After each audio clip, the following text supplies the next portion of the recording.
Welcome to The Gavel, your weekly Denver City Council wrap-up. Here's what happened this week.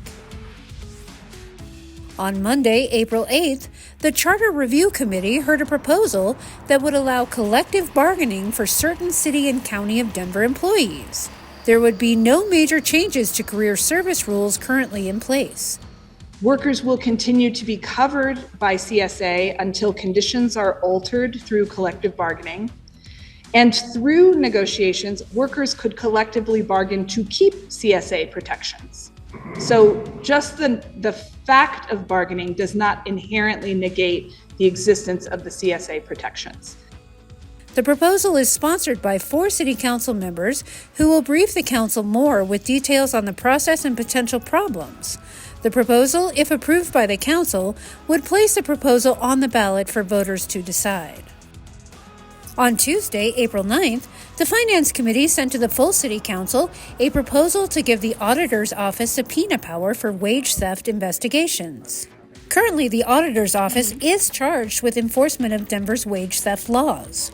When there's a wage complaint, the office has the power to pull employee records. If a company fails to provide them, they face a $1,000 fine. However, there are times where those records are still not produced. The auditor is currently without subpoena authority, which, according to the auditor, slows or stops his office from completing wage theft reports. This proposal would give the auditor's office the power of subpoena to compel the production of records. If an employee comes in and complains, I am not being paid the full wage, if that's happening with one employee, as we heard last week, it's probably happening to many by that same employer.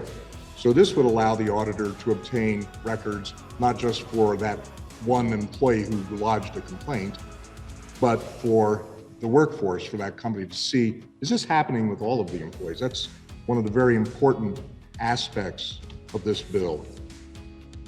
Also on April 9th, the Land Use Committee sent to the full City Council a plan to extend the deadlines of a site development plan in Denver.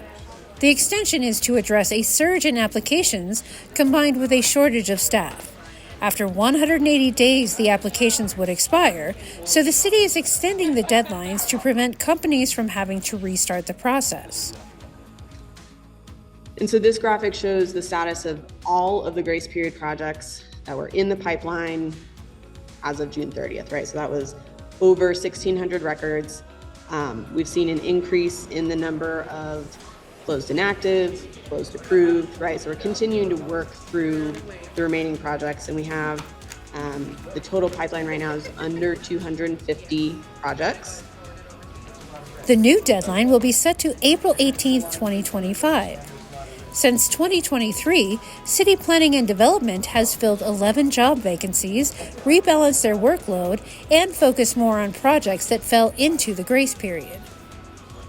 Also this week, on Wednesday, April 10th, the Business Committee sent to the full City Council a contract for $800,000 for discussions and recommendations of an on-site childcare center for employee use at Denver International Airport.